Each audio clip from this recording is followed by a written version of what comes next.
ಮಾಡ್ತಕ್ಕಂಥದಕ್ಕೆ ಅವಕಾಶ ಮಾಡಿಕೊಡಿ ಅಂತ ಕೇಳಿದ್ದೀವಿ. ಅದಕ್ಕೆ ಕಾರಣ ಯಾವ ಚುನಾಯಿತ ಪ್ರತಿನಿಧಿಗಳು ಜಿಲ್ಲೆನಲ್ಲಿ ಇವತ್ತು 4ಕ್ಕೆ 4 ಕಾಂಗ್ರೆಸ್ನ ಶಾಸಕರಿದ್ದಾರೆ.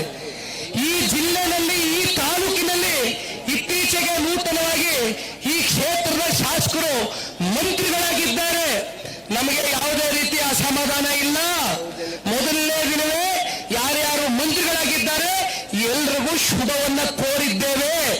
ಆದರೆ 516 ಅಲ್ಲ, ಇವತ್ತು 517ನೇ ದಿನದ ಈ ಒಂದು ಪ್ರತಿಭಟನಾ ಸ್ಥಳಕ್ಕೆ ರೈತಾಪಿ ವರ್ಗದ ಹೆಣ್ಮಕ್ಳು, ಹಿರಿಯರು, ಯುವಕರು ಇವತ್ತು ಮಳೆ, ಚಳಿ, ಗಾಳಿ, ಬಿಸಿಲು ಎಲ್ಲವನ್ನ ಬಿಟ್ಟು ಅವರ ಪಿತ್ರಾರ್ಜಿತ ಆಸ್ತಿಯನ್ನ, ಫಲವತ್ತಾದಂತ ಭೂಮಿಯನ್ನ, ಅವರ ಸ್ವಂತ ದುಡಿಮೆಯ ಭೂಮಿಯನ್ನ ಉಳಿಸ್ಕೊಳ್ತಕ್ಕಂಥದಕ್ಕೆ ಆ ಪುಣ್ಯಾತ್ಮ ತಂದೆ ತಾಯಂದ್ರು ಸುದೀರ್ಘ 1 ವರ್ಷಕ್ಕೂ ಹೆಚ್ಚು ಕಾಲ ಇವತ್ತು ಬೀದಿಯಲ್ಲಿ ನಿಂತಿದ್ದಾರೆ.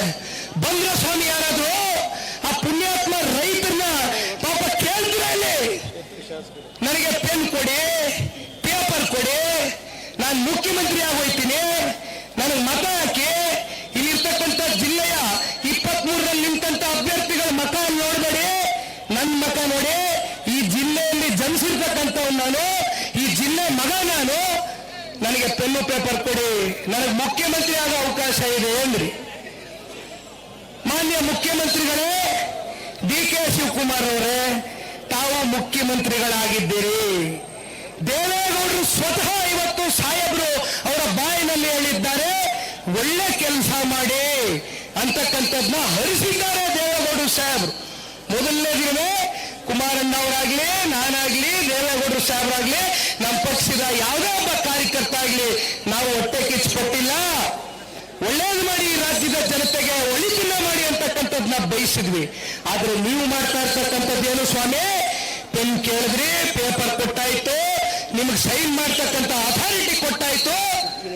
ಯಾರ ಪರವಾಗಿ ಇವತ್ತು ನೀವು ಆ ಸೈನನ್ನ ಮೀಸಲಿಟ್ಟಿದ್ದೀರಿ?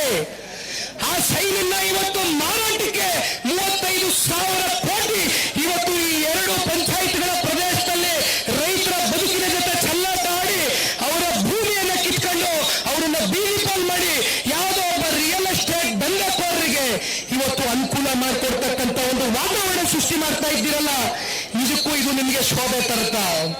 ಬಹಳ ಜನ ಕೇಳ್ತಾ ಇದ್ದಾರೆ ಪಾಪ ಇಲ್ಲಿರ್ತಕ್ಕಂಥ ಜಿಲ್ಲೆಯ ಅವರ ಸಹಪಾಠಿಗಳು, ಅಕ್ಕಪಕ್ಕದ ಜಿಲ್ಲೆ, ಇದೊಂದೇ ಜಿಲ್ಲೆಯನ್ನ ನಮ್ಮ ಪುಟ್ಟರಾಜಣ್ಣ ಇಲ್ಲೇ ಇದ್ದಾರೆ, ನೋಡ್ತಾ ಇದ್ದಾರೆ. ಪಕ್ಕದ ಮಂಡ್ಯ ಜಿಲ್ಲೆಯಲ್ಲೂ ಯಾರ್ಯಾರು ಏನೇನ್ ಮಾತನಾಡ್ಕೊಂಡು ಬಂದಿದ್ದಾರೆ ಅಂತ. ಒಂದು ಮಾತನ್ನ ಹೇಳ್ತೇನೆ, ಈ ಒಂದು ಹೋರಾಟ 517ನೇ ದಿನಕ್ಕೆ ಇವತ್ತು ಕಾಲನ್ನಿಟ್ಟಿದೆ. ಹೋರಾಟದ ಮೊದಲನೇ ದಿನ ಪ್ರಾರಂಭಿಕ ಹಂತದ ದಿನದಿಂದಲೂ ಕೂಡ ಸನ್ಮಾನ್ಯ ಕುಮಾರಣ್ಣ ಅವರ ಆಶೀರ್ವಾದದಲ್ಲಿ, ದೇವೇಗೌಡರು ಸಾಹೇಬರ ಮಾರ್ಗದರ್ಶನದಲ್ಲಿ ಹಲವಾರು ಬಾರಿ ನಾವು ಹೋರಾಟದ ಸ್ಥಳಕ್ಕೆ ಬರ್ತಕ್ಕಂಥದ್ದಷ್ಟೇ ಅಲ್ಲ, ಇವತ್ತು ಮಾನ್ಯ ದೇವೇಗೌಡರು ಸಾಹೇಬರಿಗೆ 94 ವಯಸ್ಸಾಗಿರ್ಬೋದು. ಅವರ ಮಾತನ್ನ ಹೇಳಿದ್ರು, ಕೈ ಕಾಲಿಗೆ ವಯಸ್ಸಾಗದಷ್ಟೇ, ಮನಸ್ಸಿನ ಇಚ್ಛಾಶಕ್ತಿಗೆ ವಯಸ್ಸಾಗಿಲ್ಲ. ರೈತ ಪರವಾದಂತ ಬದ್ಧತೆ 1% ಕೂಡ ಕಮ್ಮಿ ಆಗಿಲ್ಲ ಅಂತಕ್ಕಂಥದ್ನ ಅಪ್ಪಾಜಿರವರು ಹೇಳಿರ್ತಕ್ಕಂಥ ತಾವು ನೋಡಿದ್ದೀರಿ. ಬಹಳ ಜನ ಕೇಳ್ತಾರೆ, ಇಲ್ಲಿರ್ತಕ್ಕಂಥ ಶಾಸಕರು, ನೀವು ಹೊಟ್ಟೆ ಕಿಚ್ಚು ಬಂದ್ಬಿಟ್ಟದೆ, ನೀವೇನು ಮುಖ್ಯಮಂತ್ರಿಗಳಾಗಿರ್ತಕ್ಕಂಥವ್ರನ್ನ, ನಮ್ಮ ಜಿಲ್ಲೆಯವ್ರನ್ನ ನೀವು ಸಹಿಸ್ತಾ ಇಲ್ಲ ಅಂತಾರೆ.